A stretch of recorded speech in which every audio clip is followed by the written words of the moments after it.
विघ्न चाहे कोई भी आए, माया से हार खाकर पाप का श्रीमत रूपी हाथ और साथ नहीं छोड़ने के, योग से तंदुरुस्ती और रूहानी पढ़ाई से ऊंच मर्तबा लेने की, रावण की मत को पीट कर सिर्फ और सिर्फ श्रीमत पर चलने की, अब और संग बुद्धि का योग तोड़ एक बाप के संग जोड़ने की, सत्य परमात्मा की हम आत्माओं के लिए आज की मुरली से शिक्षाएं।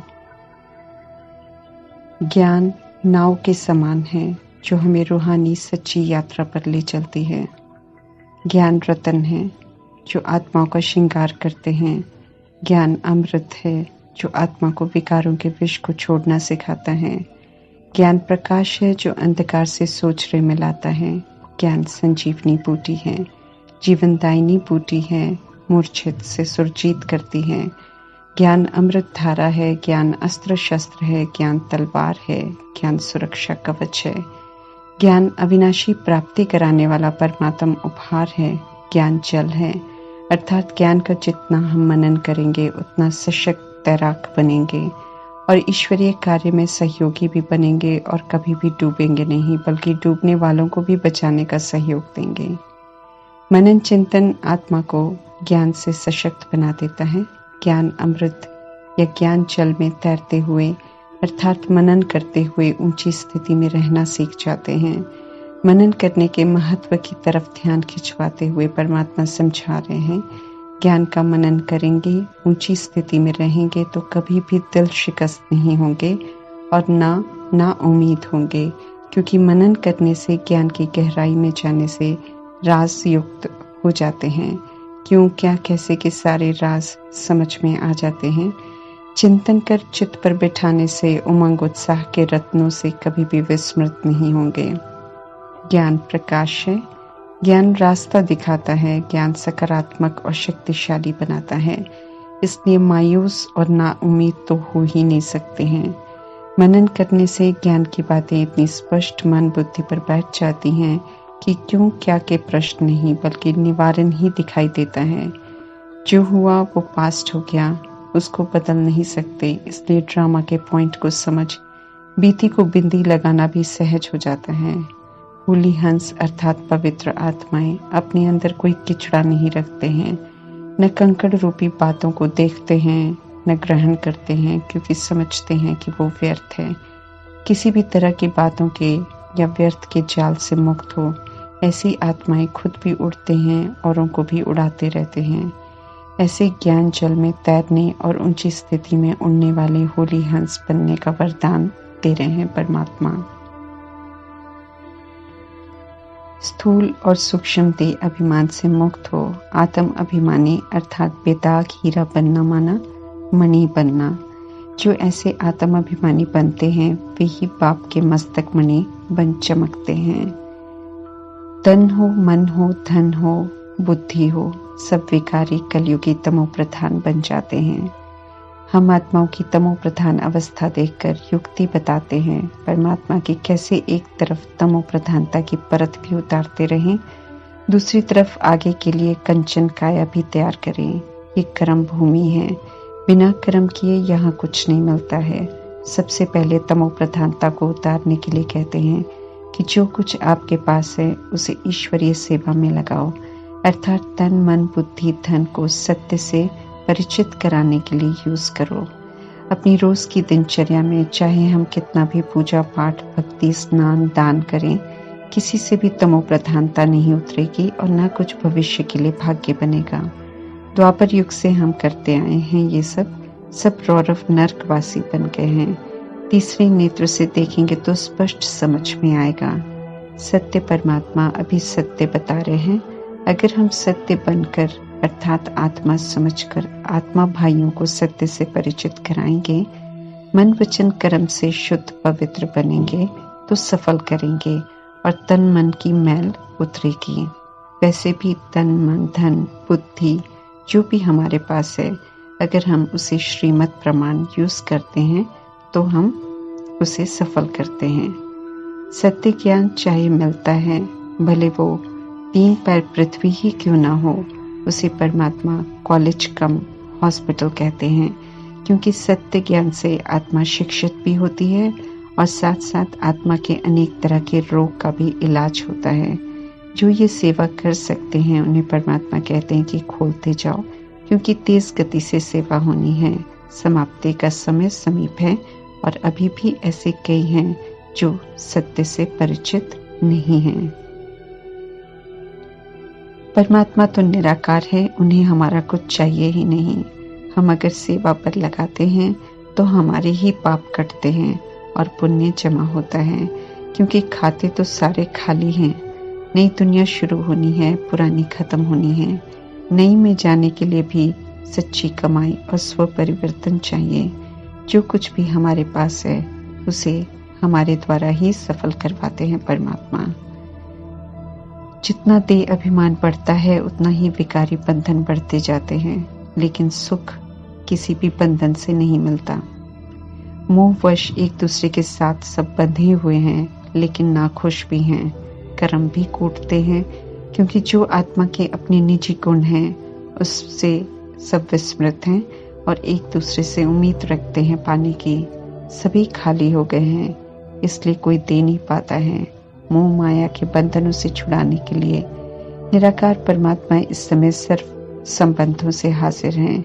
माता पिता, बंधु, सखा, बच्चा, साजन, सजनी इत्यादि कोई भी संबंध हम उनसे बना लें और एक बार उस संबंध की अनुभूति कर लें तो परमात्मा इतना भरपूर कर देते हैं शुद्ध संबंध से कि दुनिया का कोई भी दैहिक बंधन अपनी तरफ खींच नहीं सकता है।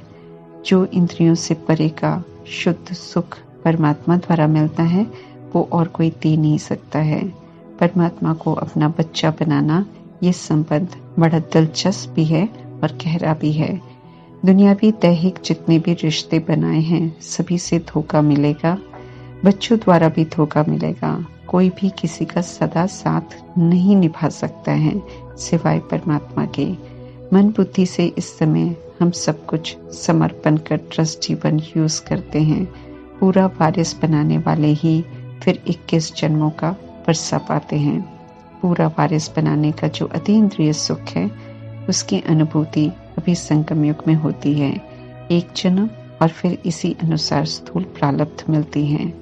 सतयुग त्रेता युग में 20 जन्म, उनसे हर संबंध बना लेंगे तो दुनियावी संबंध से सहयोग मिलता रहेगा। कोई भी संबंध अगर हमने उनसे नहीं बनाया है तो उस दुनियावी संबंध से दुख की प्राप्ति होगी। परमात्मा की श्रीमत पर चलेंगे तो सुख की प्राप्ति होगी अभी भी और भविष्य में भी, और फिर दूसरी आत्माएं भी सहयोगी बन जाएंगी। अविनाशी आत्मा और विनाशी शरीर के अंतर को हमें अच्छी रीति समझना है। ईश्वर का असली सत्य ईश्वर स्वयं ही आकर समझाते हैं। बाकी दुनिया वालों ने उनको लेकर असत्य बातें ही सुनाई हैं, इसलिए दुनिया का आज ये हाल है। भगवान के नाम पर लड़ते हैं।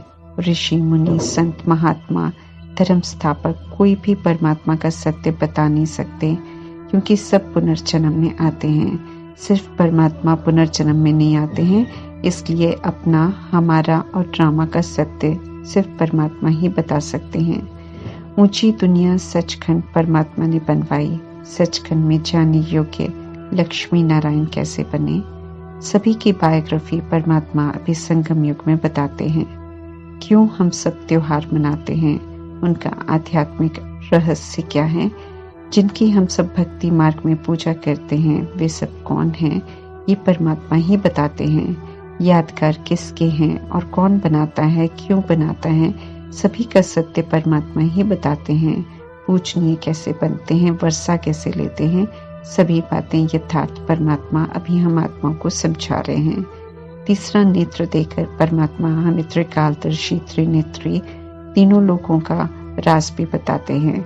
श्री कृष्ण और राधे ही बड़े होकर लक्ष्मी नारायण बनते हैं। सत्य बताकर पत्थर बुद्धि से परमात्मा हम आत्माओं को पारस बुद्धि बनाते हैं। जिन बातों का गायन है भक्ति मार्ग में, वैसा प्रैक्टिकल में हुआ है ड्रामा के अंत में संगम युग में।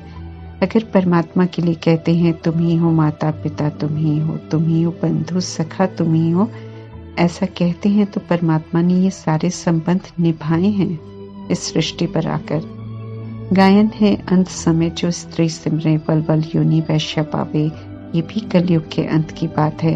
जब कोई परमात्मा की याद में शरीर नहीं छोड़ता है, देहधारियों की याद में छोड़ता है, तो बार बार विकारी जन्म और विकारी जन्म से दुख की भोग न भोगते हैं, क्योंकि कोई भी किसी का सदा का साथी नहीं होता है।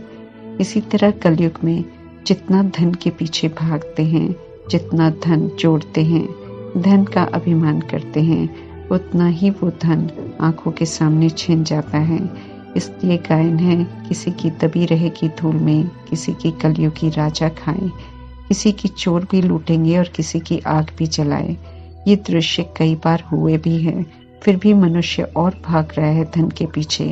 अंत में फिर इसी विधि से धन खत्म होगा, देह अभिमान टूटेगा, लेकिन यही धन की याद हर जन्म ऐसा दिलाएगी जिसमें धन जोड़ते रहेंगे, लेकिन धन काम नहीं आएगा।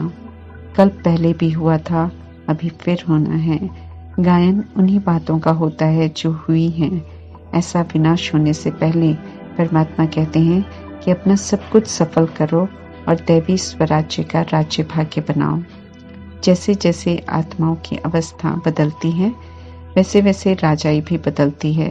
निर्विकारी सूर्यवंशी से चंद्रवंशी तक 2500 वर्ष का राज्य चला। द्वापर युग से विकारी राजाओं का राज्य शुरू हुआ। धीरे धीरे ताज तख्त की क्वालिटी घटने लग गई और विकारों का बोझ बढ़ता गया। अब कलयुग के अंत में कोई ताज नहीं, कोई तख्त नहीं, अब कुर्सियों की लड़ाई है। नई दुनिया सूर्यवंशी चंद्रवंशी की हिस्ट्री फिर से रिपीट होनी है। इसलिए परमात्मा पुनः हम आत्माओं को राजयोग सिखा रहे हैं। बेहद के पिता से वर्षा लेने के लिए पढ़ाई भी पढ़नी है, इम्तिहान भी पास करना है। योग से हेल्थ और पढ़ाई से वेल्थ मिलती है। हेल्थ, वेल्थ, हैप्पीनेस कमाने का समय चल रहा है, इसलिए ये समय हमें व्यर्थ नहीं गंवाना है। कलयुग की मत पर चलेंगे तो पाप करते रहेंगे।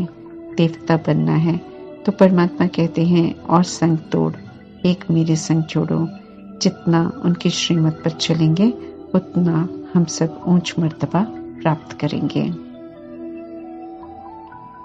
दिन प्रतिदिन उपद्रव बढ़ेंगे तो सब जागेंगे, गंभीरता से विनाश की बात को लेंगे, लेकिन उपद्रव के समय पुरुषार्थ नहीं कर सकेंगे, ऊंच मर्तबा नहीं ले सकेंगे, योग भी नहीं कर पाएंगे, फिर विक्रम भी विनाश नहीं होंगे। कयामत का भी समय है, ये तो हिसाब किताब भी चुकते होने हैं साथ साथ। आसुरी मत पर चलते हैं तो किए हुए कर्म विक्रम बन जाते हैं, श्रीमत पर चलते हैं तो श्रेष्ठ कर्म होते हैं। यही श्रेष्ठ कर्म फिर सतयुग में अकर्म बन जाते हैं, उनसे कोई हिसाब किताब नहीं बनता है। पवित्र बनेंगे तो ज्ञान बुद्धि में बैठेगा, अपवित्र बनेंगे तो ज्ञान उड़ जाएगा, याद ही नहीं रहेगा। परमात्मा फरमान करते हैं कि जो सुनाता हूँ वो धारण करो। स्वर्गवासी और नरकवासी के खेल को एक्यूरेट समझकर मरने के पहले परमात्मा कहते हैं कि पवित्र रहकर वर्षा ले लो। पतित बनेंगे, श्रीमत की अवज्ञा करेंगे तो राज्य भाग्य को गवा देंगे। कोई भी एक शरीर में हमेशा नहीं रहता है। मृत्यु लोक अर्थात कलयुग की समाप्ति है। इसमें ये हमारा अंतिम जन्म है। प्राप्ति का भी समय यही है। इसलिए परमात्मा समझा रहे हैं कि अब मेरी मत पर चलो तो बेड़ा पार हो जाएगा। माया विघ्न डालेगी, परंतु परमात्मा में अटूट निश्चय रखकर हमें चलना है। पढ़ाई कभी भी नहीं छोड़नी है, परमात्मा को कभी भी नहीं छोड़ना है, नहीं तो सजाएं भी खाएंगे, पछताएंगे भी जरूर, मर्तबा भी भ्रष्ट हो जाएगा। हमें माया से हार नहीं खानी है, नहीं तो कल्प कल्पांतर का भाग्य हम गवा देंगे। रावण रूपी विकार और देह अभिमान बिल्कुल नीचे गिरा देता है। काम कटारी जो गिरा हुआ कर्म है, उस विकारी हत्याला को धर्म सत्ता, राज्य सत्ता, विज्ञान सत्ता आज के समय में सब लाइसेंस देते हैं। ऐसे विकारी वायुमंडल में निराकार परमात्मा सुप्रीम अथॉरिटी 84 जन्म पूरे लेने वाली आत्मा के मुख का आधार लेकर सर्व आत्माओं के लिए ऑर्डिनेंस निकालते हैं। कि काम बेकार का क्रिमिनल असॉल्ट नहीं करना है, मूत पलीती छी छी नहीं होना है, जबकि ये समय है संपूर्ण पवित्र बनने का। इस समय पवित्रता के सागर परमात्मा आत्माओं की ज्ञान से सफाई कर रहे हैं, तो हमें पवित्र रहकर पवित्रता का सहयोग जरूर देना है। ओम शांति।